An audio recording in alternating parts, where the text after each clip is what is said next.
अद्भुत ज्ञान गाथा की इस नई श्रृंखला में आपका स्वागत है। यहाँ आप सुनेंगे अद्भुत कथाएं। ये कथाएं वेदों, उपनिषदों, महाकाव्यों, जनश्रुतियों से लेकर आधुनिक युग के मनीषियों की होंगी। हमारा उद्देश्य है कि इन कथाओं के माध्यम से हमारे पूर्वजों के ज्ञान की विरासत नई पीढ़ी तक सुगमता से पहुंचे। ये कथाएं अपने भीतर कोई ना कोई संदेश लिए हुए हैं और उस संदेश को खोजना और उसे समझकर उसकी सीख को अपने जीवन में आत्मसात करना, यह हमारा कर्तव्य है। तो अंत तक सुनिए यह अद्भुत कथा और उससे निकलने वाले ज्ञान की गंगा का आचमन कीजिए। दोस्तों, हम सभी को पता है कि भगवान श्री कृष्ण महाभारत के युद्ध में महारथी अर्जुन के सारथी बने थे। लेकिन एक ऐसी घटना है जब अर्जुन ने भगवान कृष्ण के रथ का संचालन किया था और कृष्ण काल के गाल से अकाल मृत्यु को प्राप्त नन्हे नन्हे बालकों को छीन लाए थे। आज की कथा महाभारत से है। महाभारत ग्रंथ का अंतिम पर्व है हरिवंश पुराण। इसमें अनेकों कथाएं हैं जो अपने भीतर अनेक संदेश छुपाए हैं। आज की कहानी उस समय की है जब भीष्म पितामह बाणों की शैया पर लेटे थे और उनके पास उनके अनेक प्रियजन दर्शनों के लिए आया करते थे। ऐसे ही एक समय पर अर्जुन ने एक कथा सुनाई थी। इस अनोखी कथा में भगवान कृष्ण की महिमा तो है ही, अर्जुन का अभिमान कैसे चूर हुआ, स्वयं अर्जुन ने इसका वर्णन किया है। अर्जुन कृष्ण के सखा होने के साथ साथ उनके संबंधी भी थे। अर्जुन की माता कुंती भगवान कृष्ण की बुआ थी।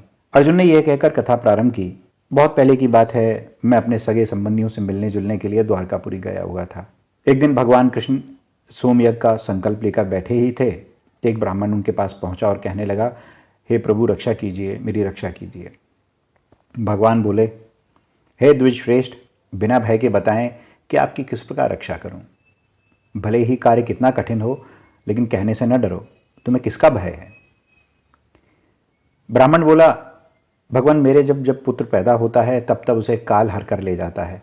अब तक मेरे 3 पुत्र ले जा चुका है, अब चौथा पुत्र होने वाला है। आप ही उसकी रक्षा करने में सक्षम हैं।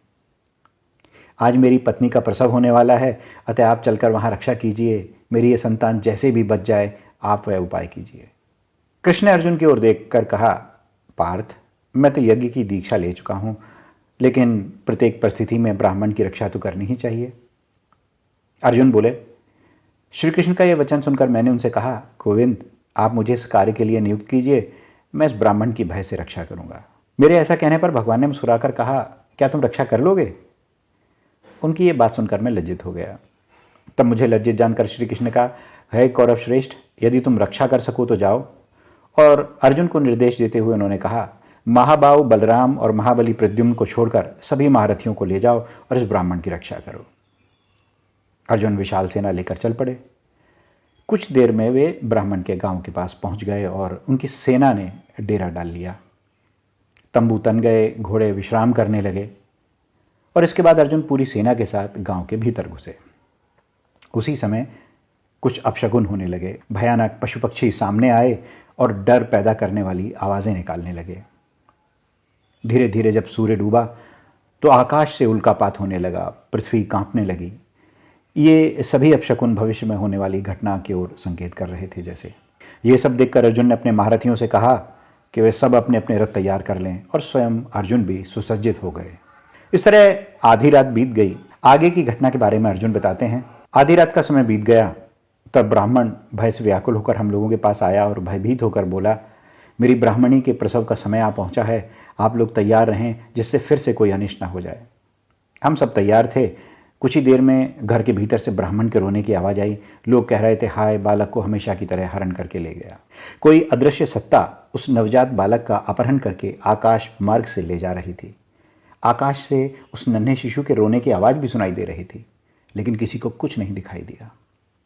अर्जुन और उसके महारथियों ने अज्ञात राक्षस को मार गिराने के लिए सभी दिशाओं में बाणों की वर्षा कर दी, लेकिन कोई लाभ नहीं हुआ।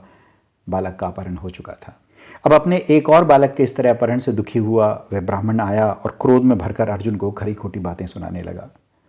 उसने अर्जुन से तो यहाँ तक कह दिया कि हे दुर्मते, तूने कहा था कि रक्षा करूंगा, लेकिन रक्षा नहीं की। तू इसी का पात्र है। तू अमित बुद्धिवान भगवान कृष्ण के साथ सदा व्यर्थ ही स्पर्धा रखता है। यदि वे भगवान गोविंद स्वयं यहाँ होते तो यह दुर्घटना नहीं होने पाती। तेरा यह गांडीव धनुष व्यर्थ है, तेरा पराक्रम और यश भी व्यर्थ है। लज्जित होकर अर्जुन और दूसरे योद्धा कृष्ण के पास आए। वहाँ भी वह ब्राह्मण आकर अर्जुन को खरी खोटी सुनाने लगा। वो कहने लगा कि मेरी मूर्खता तो देखो, मैंने इस कायर और नपुंसक की बात पर विश्वास कर लिया। अर्जुन इन आक्षेपों से इतने दुखी हुए कि उन्होंने वैष्णवी विद्या की सहायता से भगवान यम के पास पहुंचने का निश्चय किया और वे उनकी संयमनी पूरी पहुंचे। वहाँ भी ब्राह्मण के अपहृत बालकों का कोई पता नहीं था। अर्जुन फिर इंद्र, अग्नि, सोम समेत सभी देवताओं के धाम में गए, लेकिन बालकों का कोई अता पता नहीं मिला। वे रसातल और स्वर्ग में भी गए, लेकिन खाली हाथ लौटे। चूंकि अर्जुन अपनी प्रतिज्ञा पूरी नहीं कर सके थे, इसलिए उन्होंने निश्चय किया कि वे जलती अग्नि में प्रवेश करके अपने जीवन का अंत कर दें। उसी समय भगवान कृष्ण और प्रद्युम्न ने आकर उन्हें रोका और कहा, ऐसा न करो, मैं उन ब्राह्मण बालकों तक तुम्हें ले चलूंगा। अर्जुन कहते हैं, भगवान कृष्ण ने मुझे तो आश्वासन दिया ही, ब्राह्मण को भी सांत्वना दी। भगवान कृष्ण ने अपने सारथी दारुक से रथ तैयार करने को कहा, और जब रथ तैयार हो गया तो उस पर ब्राह्मण को बैठाया और अर्जुन से कहा, अर्जुन तुम रथ हाँको। और इस तरह तीनों रथ पर सवार होकर उत्तर दिशा की ओर चल दिए। अर्जुन कहते हैं, मैंने अनेक पर्वतों, सरिताओं और वनों को लांघकर समुद्र को देखा। समुद्र भगवान कृष्ण के सामने हाथ जोड़कर खड़ा हो गया और बोला, मैं आपकी क्या सेवा करूं? कृष्ण बोले, नदी पते, मेरे रथ के लिए मार्ग दे दो। समुद्र ने कहा, प्रभु मेरे भीतर मार्ग न बनाइए, वरना दूसरे लोग भी इसी तरह आया जाया करेंगे। आपने ही मुझे अगाध इस रूप में प्रतिष्ठित किया है, और जब आप मेरे भीतर मार्ग बना देंगे तो मैं सबके लिए गमनीय हो जाऊंगा। भगवान कृष्ण बोले, सागर, तुम मेरे और इस ब्राह्मण के लिए मेरी बात मान लो, मेरे अलावा कोई और पुरुष तुम्हें लांघ नहीं पाएगा। तब सागर बोला, केशव, मैं आपके लिए अपना जल सुखाए देता हूँ, आप अपने रथ सहित यात्रा करें। इस पर भगवान कृष्ण ने कहा, मैंने आपको वरदान दिया था कि आपका जल कभी नहीं सूखेगा, ताकि आपके भीतर जो रत्न छिपे हैं उन्हें कोई जान ना सके। इसलिए आप केवल अपने जल को स्थिर कर लीजिए, ताकि मेरा रथ उसके ऊपर से निकल जाए। समुद्र ने उनकी बात मान ली और वैसा ही किया। कृष्ण का रथ सागर के ऊपर से निकल गया। भगवान कृष्ण उत्तर कुरु होते हुए गंधमान पर्वत को लांघकर आगे बढ़े। अनेकों अनेक पर्वत भगवान श्री कृष्ण की सेवा के लिए उपस्थित हो गए। भगवान ने विनीत भाव से उनकी सेवा स्वीकार की और कहा, पर्वतों, मैं गूढ़ स्थान में जा रहा हूँ, वहाँ जाने के लिए मेरे रथ को मार्ग प्रदान करें। ऐसा कहते ही सभी पर्वतों ने उन्हें इच्छानुसार मार्ग दे दिया। अर्जुन कहते हैं, मेरे लिए परम आश्चर्य की बात थी कि रथ बिना किसी रुकावट के चला जा रहा था। काफ़ी दूर चलने के बाद रथ एक ऐसी जगह पहुंचा जहां घनघोर अंधकार था। अंधकार इतना घनघोर था कि रथ के घोड़ों को भी रथ खींचने में कष्ट होने लगा। वे बड़ी कठिनाई से रथ खींच रहे थे। वो अंधकार कीचड़ की तरह लग रहा था और अर्जुन ने उसे स्पर्श करके भी देखा। धीरे धीरे अंधकार बढ़ने लगा और पर्वत की तरह राह रोक कर खड़ा हो गया। घोड़े भी निश्चेष्ट होकर रुक गए। तब भगवान श्री कृष्ण ने अपने चक्र से उस अंधकार को छिन्न भिन्न कर दिया। रथ आगे चल पड़ा और आकाश में जा पहुंचा। अब अर्जुन ने आकाश में एक बहुत तेज प्रकाश देखा। इसका आकार एक पुरुष की तरह था। भगवान कृष्ण देखते देखते उस पुरुष आकार की तेज राशि में समा गए। अर्जुन और वह ब्राह्मण रथ पर ही बैठे रहे। 2 घड़ी में भगवान कृष्ण और ब्राह्मण के चारों बालक तेजपुंज से बाहर निकले। 3 बालक वे थे जिनका पहले अपहरण हुआ था। चौथा वह जो अभी नवजात था, जो भगवान कृष्ण की गोद में था। भगवान ने सभी बालक ब्राह्मण को सौंप दिए। ब्राह्मण अपने सभी बेटों को पाकर फूला न समाया। अर्जुन बोले, मुझे भी ये देखकर बड़ी प्रसन्नता हुई और सब लोग वापस लौट आए। द्वारका पहुंचकर अर्जुन ने देखा कि यहाँ तो अभी दोपहर भी नहीं हुई है, हम एक क्षण में वापस आ गए। ये देखकर वे बहुत हैरान हुए। भगवान कृष्ण ने ब्राह्मण और उसके बेटों को भोजन कराकर और धन आदि देकर विदा किया। जब सब चले गए तो एकांत पाकर अर्जुन ने इस पूरी यात्रा के बारे में कृष्ण से पूछा। भगवान बोले, अर्जुन, उन महात्मा तेजस्वी पुरुष ने मुझे देखने के लिए ही उन बालकों का अपहरण किया था। वे जानते थे कि ब्राह्मण के कार्य के लिए कृष्ण के अतिरिक्त और कोई नहीं आ सकता। वह तेजोमय पुरुष कौन था?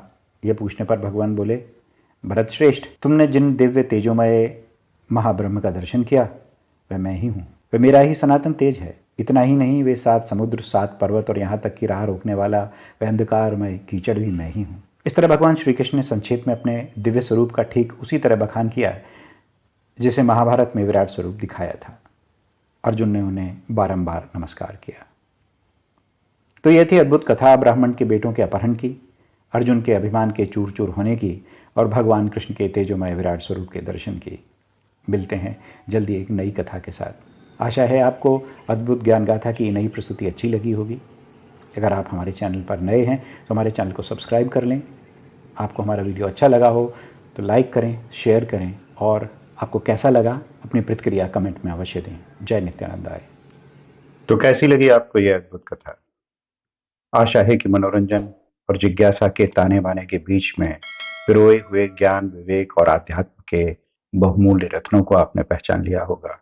इन रत्नों की आभा आपके जीवन को प्रकाशित करती रहे, यही हमारी अभिलाषा है। इसी तरह अद्भुत ज्ञान गाथा की इन कथाओं को सुनते रहें और अनंत के संदेश को समझकर उस तक पहुंचने की राह को सुगम बनाते रहें। नमस्कार, शीघ्र मिलते हैं नई कथा के साथ।